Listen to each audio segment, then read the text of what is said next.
Most people think you need a gym membership and heavy weights to build serious muscle. They're wrong. Right now, across the world, people are building more muscle mass than most gym goers using nothing but their body weight and smart progressions. These 5 exercises create more muscle growth through pure intensity and volume than anything you'll find in a commercial gym. I'm going to show you exactly how each movement works, why it builds muscle faster than weights, and how to put them together into a protocol that transforms your physique in weeks, not months. The feet elevated pike push-up isn't your typical shoulder exercise. This version demands complete shoulder recruitment from start to finish. Set your feet on a chair, bench, or sturdy box about knee height. Place your hands on the ground shoulder width apart. Then walk your hands back toward your feet until your body forms an inverted V shape.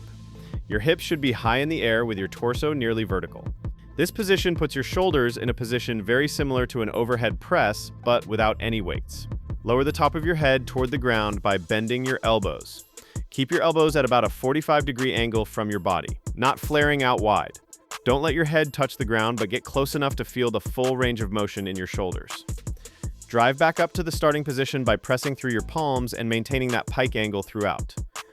Here's where most people mess up. They place their feet too low, which reduces the load on their shoulders. They let their hips sag, turning this into more of a push-up. They rush through the reps instead of controlling the descent. Each rep should take 2 seconds down, a brief pause at the bottom, then 1 second back up. This creates maximum time under tension while recruiting your shoulders, triceps, and upper chest simultaneously. The feet elevated pike push-up beats the shoulder press machine for muscle development because it forces stabilization throughout the entire movement. When you're sitting in a machine, the machine does the stabilizing work for you.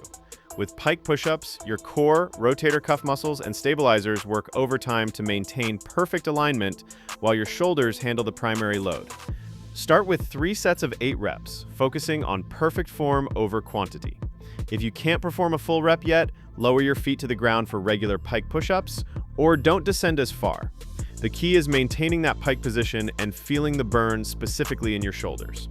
As you get stronger, elevate your feet higher or walk your hands closer to your feet to increase the angle.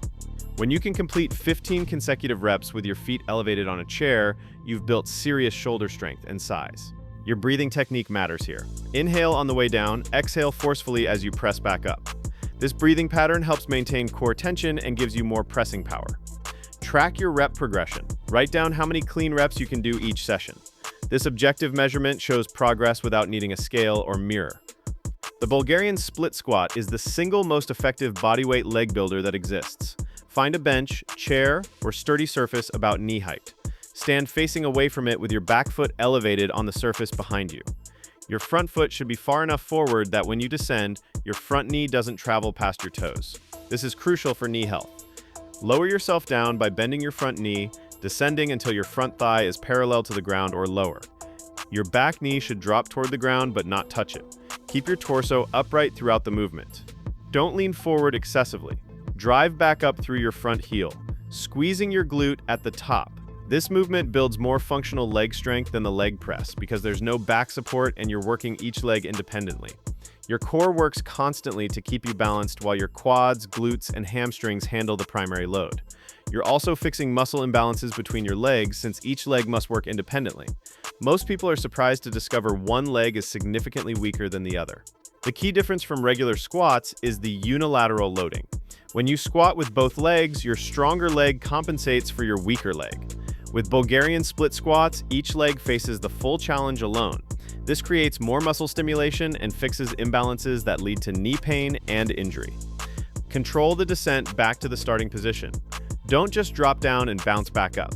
Actively resist gravity to maximize time under tension in your quads and glutes.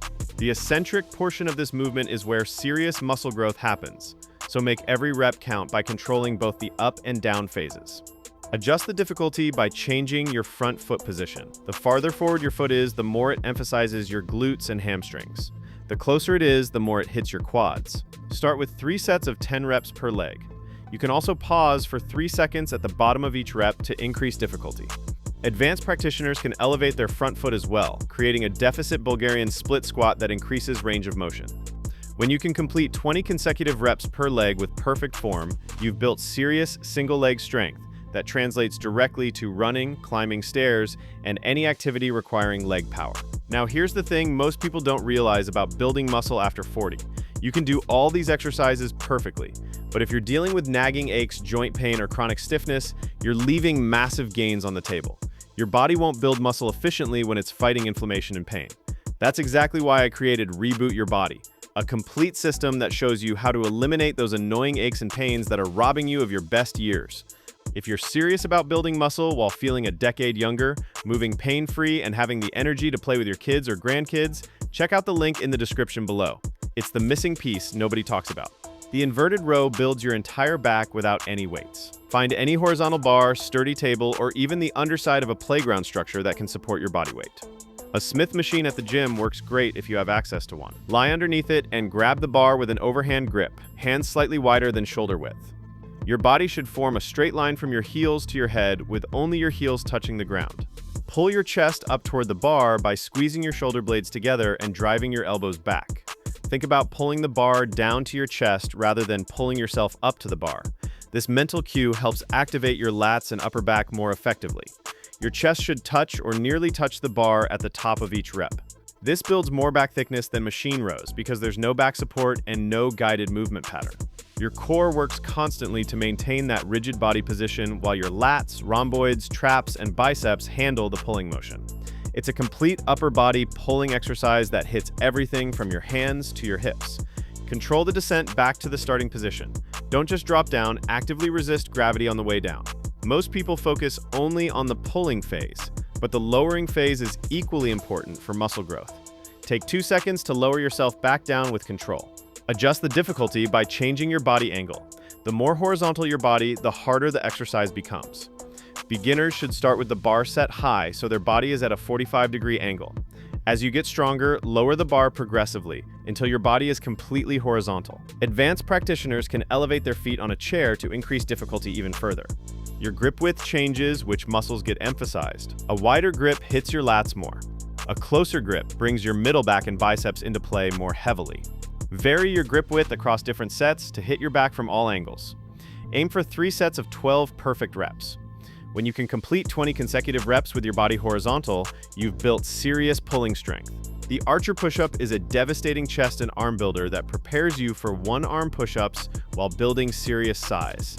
Get into a push-up position, but place your hands much wider than normal, about 1.5 times shoulder width apart. As you descend, shift your body weight to one side, bending that arm while keeping the other arm relatively straight. Your straight arm should point out to the side like an archer drawing a bow. Lower yourself down on your bent arm side until your chest nearly touches the ground. Your straight arm acts as a support but shouldn't bear much weight. Drive back up by pressing through your bent arm, shifting back to center, then descending to the other side. This alternating pattern hits each side of your chest independently while your core works overtime to control the lateral weight shift. This movement recruits more chest muscle fibers than regular push-ups because one arm handles most of your body weight while the other provides minimal support. You're essentially doing a push-up and a half on each side, creating significantly more mechanical tension than a standard push-up ever could. The key is controlling the shift from side to side. Don't bounce or use momentum. Each rep should be deliberate and controlled. Your hips should stay square to the ground, not rotating as you shift your weight. This keeps maximum tension on your chest and prevents your lower back from compensating. Start with 3 sets of 6 reps per side. If regular archer push-ups are too difficult, elevate your hands on a bench or sturdy box. This reduces the amount of body weight you're pressing. As you get stronger, work toward keeping your support arm completely straight and taking more weight on your working arm. When you can complete 12 clean reps per side, you're ready to start working toward full one-arm push-ups. Your breathing pattern should sync with your movement. Inhale as you descend, exhale forcefully as you press back up. This creates intra-abdominal pressure that protects your spine and gives you more pressing power. Advanced practitioners can add a push-up in the center position between each archer push-up, or perform them with feet elevated to increase difficulty. The assisted Nordic curl is the most effective hamstring builder that exists, period. No weight room exercise comes close to the muscle activation and growth stimulus this movement provides. Kneel on a pad with your ankles secured under something heavy like a couch, squat rack, or have a partner hold them down. Your body should form a straight line from your knees to your head. Slowly lower your torso forward by extending at your knees. Keep your hips locked in extension, your glutes squeezed tight, and your core braced. You're not hinging at your hips. Your knees are the only joints that bend. Lower yourself as far as you can control using your hands to catch yourself when you can't control the descent anymore. This eccentric loading creates more hamstring muscle damage and growth than any curl machine because your hamstrings are working through their full range while controlling your entire body weight. Most people can only control the first few inches of descent initially. That's normal. You're exposing your hamstrings to a movement pattern they've probably never experienced. Push off the ground with your hands to return to the starting position. Don't try to pull yourself back up with your hamstrings initially. You're not strong enough yet. Focus entirely on the controlled lowering phase. That's where the muscle building magic happens. As you get stronger over weeks, you'll be able to lower farther before needing to catch yourself, and eventually you'll be able to pull yourself back up using only your hamstrings. The beauty of this movement is the rapid strength progression. Most people can lower an extra inch or two each week. This continuous overload keeps your hamstrings growing and adapting. Start with 3 sets of 5 controlled negatives, focusing purely on the lowering phase. Each rep should take 5 seconds to lower yourself as far as you can control. When you can lower yourself until your chest is just a few inches from the ground, start working on the concentric phase by pulling yourself back up part of the way before using your hands. Eventually, you'll build the strength to perform full Nordic curls with no assistance. At that point, you'll have hamstring strength that 95% of people will never achieve. Track your range of motion as your progression metric. Measure how far you can lower before catching yourself. As this number increases, your hamstring strength and size increase proportionally. This objective measurement keeps you motivated as you see weekly improvements. Combine all 5 exercises into a full body routine that you perform 3 times per week with at least 1 day of rest between sessions. Day 1, do feet elevated pike push-ups for 3 sets of 8 to 10 reps. Follow with Bulgarian split squats for 3 sets of 10 reps per leg. Finish with inverted rows for 3 sets of 12 reps. Rest 90 seconds between sets. Day 2 is a rest or active recovery day. Go for a walk, do some light stretching, or just rest completely. Your muscles grow during recovery, not during workouts. Day 3, do archer push-ups for 3 sets of 6 to 8 reps per side. Follow with assisted Nordic curls for 3 sets of 5 controlled reps. Finish with Bulgarian split squats again for 3 sets of 10 reps per leg. Rest 90 seconds between sets. Day 4 and 5 are rest days. Day 6, repeat day 1's workout. Day 7, rest. This pattern gives you 3 full body sessions per week with adequate recovery between them. Your weekly progression follows a simple pattern. Each week, try to add 1 rep to each set. When you can complete the top end of the rep range for all sets, increase the difficulty by changing your body position or adding a pause. Recovery indicators tell you when to increase difficulty. If you can complete all sets without significant fatigue in the target muscle, it's time to progress. If you're still feeling work 2 minutes after finishing a set, you're at the right intensity. If you can't complete all reps with perfect form, scale back slightly until your strength catches up. Track your progress by writing down your reps for each exercise every session. As those numbers climb week after week, your muscle mass increases proportionally. This objective measurement shows progress without needing fancy equipment or body fat testing. These 5 exercises replace an entire gym if you commit to progressive overload and consistent effort. Start with 1 complete workout today and track your performance to establish your baseline. Within 8 weeks of following this protocol, you'll build more muscle than most people achieve in 6 months of random gym workouts. Your shoulders will be bigger from pike push-ups, your legs will be thicker from split squats and Nordic curls, your back will be wider from inverted rows, and your chest will be fuller from archer push-ups, all without a single weight or machine. Share this video with a friend that you think would also find it to be helpful.